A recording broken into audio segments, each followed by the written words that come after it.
దేవుని వాక్యము యోహాను రాసిన మొదటి పత్రిక 3వ అధ్యాయము 12వ వచనము. మనము కయ్యను వంటి వారమై ఉండరాదు. కయ్యను గురించి అందరికీ సుపరిచితమే కదండి. ఆదికాండం 4వ అధ్యాయంలో కయ్యను హేబెలు గురించి. కయ్యను యెహోవాకు అర్పణ తీసుకొచ్చినప్పుడు తన పొలం పంటలో కొంత భాగము తీసుకురావడం చూస్తున్నాము. హేబేలు కూడా తన మందలో తొలుచులను పుట్టిన క్రొవ్విన దానిని తీసుకొచ్చాడు. అంటే శ్రేష్టమైన దానిని హేబేలు అర్పించిందని బట్టి హేబేలు అర్పణ యెహోవా లక్ష్య పెట్టాడు. కయ్యను శ్రేష్టమైనది తీసుకురాలేదు కాబట్టే ఆయన అర్పణ అంగీకరించబడలేదు.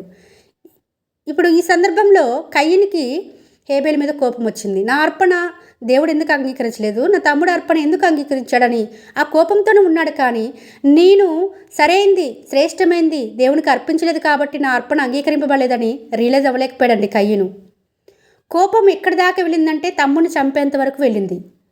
కోపపడుడు కానీ పాపం చేయకూడని ఒక వచనం ఉంటుంది కదండి బైబిల్ గ్రంథంలో. ఇది కయ్యనికి సరిగ్గా సెట్ అవుతుందని అనుకోవచ్చండి.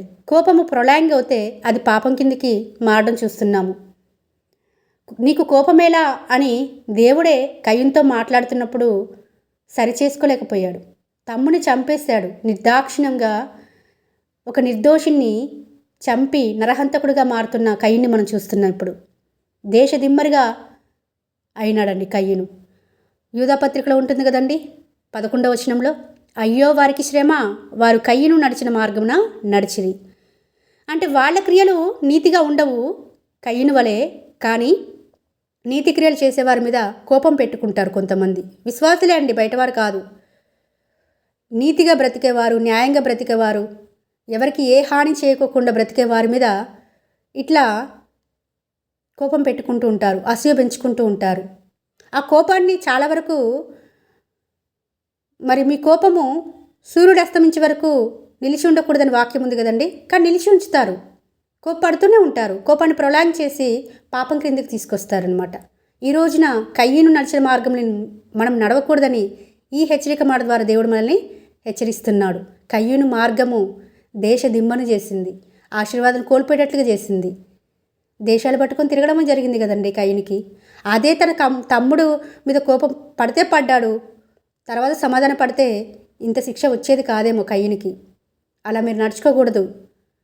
మీరు ఒక సంఘంలో అంటుకట్టబడిన వారు తోటి విశ్వాసులతోటి కోపం ఒకవేళ వస్తుందండి. మనుషులన్నాక అది బలహీనత, అదొక ఎమోషన్ కాబట్టి కోపము దాన్ని ఎంతవరకు చూపించాలి అంతవరకే చూపించాలి, తర్వాత సమాధాన పడాలి. కయ్యను వల్ల మనం కాకూడదని, కోపం వల్ల పాపం ప్రవేశిస్తుందని మరొకసారి కయ్యను వంటి వారివై నువ్వు ఉండకూడదని ఈ వాక్యలేఖనం ద్వారా మనందరినీ దేవుడు హెచ్చరిక చేస్తున్నాడు. కాబట్టి మనకున్న బలహీనత ఏదైనా కావచ్చండి, కానీ ఇతరులను మనము ఒక సహోదర భావంతో చూసినట్లయితే, సహోదరి భావంతో చూసినట్లయితే కయ్యను వల్ల మనం ప్రవర్తించలేకుండా ఉంటాము.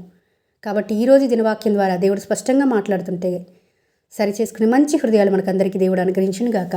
ఆమేన్. అందరికీ ప్రైజ్ ది లార్డ్.